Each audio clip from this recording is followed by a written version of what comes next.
Ya. Jadi kita sudah drawing kemarin kan.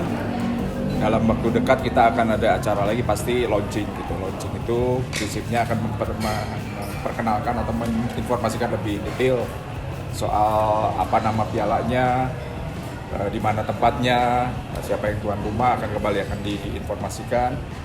Nah, formatnya seperti apa nanti Pak Jarwo akan cerita. Tapi yang jelas kita sudah tahap mendekati kick off nanti bulan 11 kan. Tapi tentu ini harus banyak yang belum diketahui publik kan pialanya seperti apa. Tapi kita juga belum bisa cerita pialanya seperti apa. Insya Allah Senin akan ada launching. Pak Ibnu, untuk jadwal sendiri Pak, maksudnya gini, kan ada selalu partai pembuka. Apakah sudah ditetapkan itu Pak? Nah, ya jadi untuk turnamen pramusim ini yang kemarin kita draw itu, nanti mudah-mudahan nih hari Senin sekaligus kita bisa akan launching terkait dengan title maupun jadwalnya. Itu yang akan kita siapkan. Pak, ini kan Senin. Termasuk siapa yang pertama gitu ya. Ya. mengenai pemerintahan terakhirnya kemarin boleh dihadiri oleh penonton Pak, tapi beberapa pemerintah daerah belum mengeluarkan izin, termasuk di Kota Bandung izin keramaian untuk menonton stadion itu belum keluar. Ini seperti apa progresnya? Jadi kami selaku organizing komite dalam hal ini tentu membuat pengajuan izin kepada Mabes Polri untuk izin besarnya. Kita sudah mengajukan izin, termasuk juga meminta rekomendasi ke Kemenpora, ke Kemenkes dan ke BNPB, ini yang terpusat gitu ya.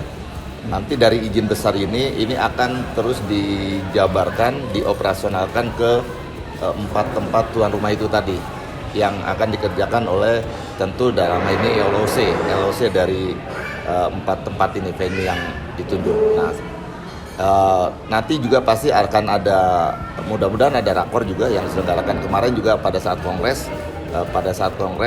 Pak Ketua Umum juga menyampaikan akan ada rakor yang akan difasilitasi oleh Pak Menpora misalnya seperti itu, seperti sebelum-sebelumnya. Nah itu yang kita sedang tunggu, yang nanti hasil dari itu semua izin besar dari Mabes Polri itu yang akan menjadi acuan dari LOC setempat untuk mengajukan izin ke kepolisian setempat, termasuk ke satgas daerah, ke stakeholder terkait, misalnya seperti itu. Itu di izin yang kita mengajukan, termasuk kita minta rekomendasi ke Menpora, Kemenkes dan BNPB, kita mengajukan izin keramaian ke Mabes Polri untuk turnamen pramusim ini dihadiri penonton.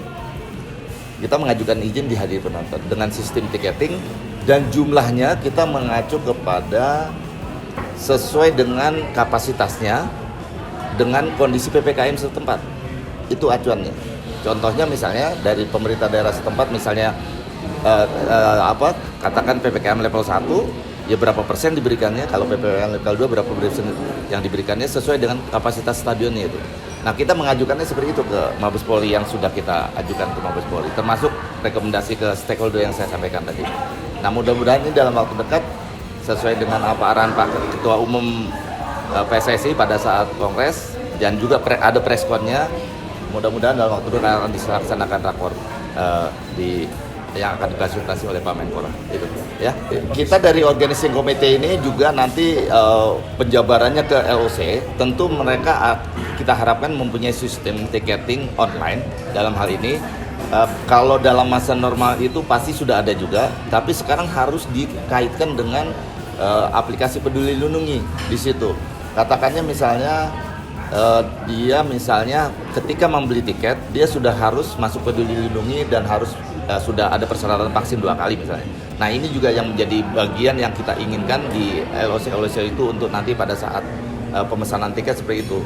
Nah, itu paling tidak sudah bisa memfilter terkait dengan, karena itu juga bagian dari protokol kesehatan yang harus kita lalui juga. Nah kira-kira gitu nanti. Boleh aja.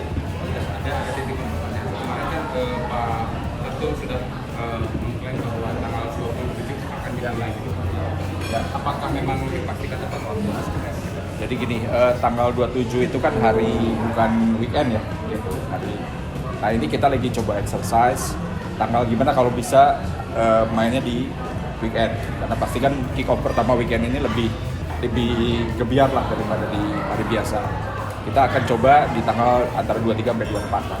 Atau nah, kalau memang ternyata tetap 27 kita 27. Tapi kita akan umumkan nanti dalam waktu dekat karena jadwalnya sedang di exercise terus sama tim kami di bawah Pak Jarno ini karena untuk menyangkut banyak agenda-agenda timnas, agenda-agenda internasional dan FIFA Matchday yang harus jangan sampai tabrakan seperti musim yang lalu kan gitu. Karena ini satu klub juga lagi butuh pemainnya, timnas juga butuh pemainnya. Kalau itu bisa diatur dengan baik, mudah-mudahan tidak terjadi tabrakan. Nah, ini kan seperti yang musim yang lalu ya. Ini Pak Jarno lebih detailnya. Kalau saya sih yang penting sebetulnya tidak menyalahi aturan. Misalnya recovery day itu minimal 3 hari kan. Jangan sampai kurang dari 3 hari. Secara aturan FIFA kan seperti itu kan. Tapi memang kesananya kita sih inginnya yang lebih enak buat klubnya. Tapi kalau kita yang kita takutkan sebetulnya kick off ini malah lambat lagi. Nah ini yang sedang kita usahakan ke pemerintah biar kick off ini bisa tepat waktu. Karena pada saat seperti musim lalu terlambat 1,5 bulan, dampaknya ke sana banyak. Itu aja sih. Mudah-mudahan tepat waktu sehingga recovery day bisa lebih enak lah buat klub. Yang jelas kami punya pengalaman menyelenggarakan liga dalam kondisi bubble to bubble kan. Jadi itu adalah satu alternatif kalau memang meledak lagi kan. Jadi mudah-mudahan karena kita sudah pengalaman jadi menjadi tidak hal yang sulit. Kalau ternyata harapan kita tetap melandai dan itu liga berjalan home and away-nya lancar, alhamdulillah gitu kan. Tapi kalau ternyata harus balik ke bubble, insya Allah kita sudah siap. Ya kan sebetulnya kalau secara geografis dulu kan ada Papua, tapi kan waktu itu kemarin juga karena kita main sistem seri kan. Jadi sejujurnya memang kemarin itu padat bukan karena geografis, tapi karena kondisi lagi COVID, terus kita terlambat startnya, ada beberapa yang malah partai tunda kan di situ, sehingga terjadilah pemepetan jadwal. Mudah-mudahan lah. Jadi geografi sebetulnya bukan jadi alasan, gitu kan. Yang kedua, COVID mudah-mudahan tetap melandai, malah jadi endemi. Kita jadwal akan konsisten, tidak ada perubahan. Ya, oke.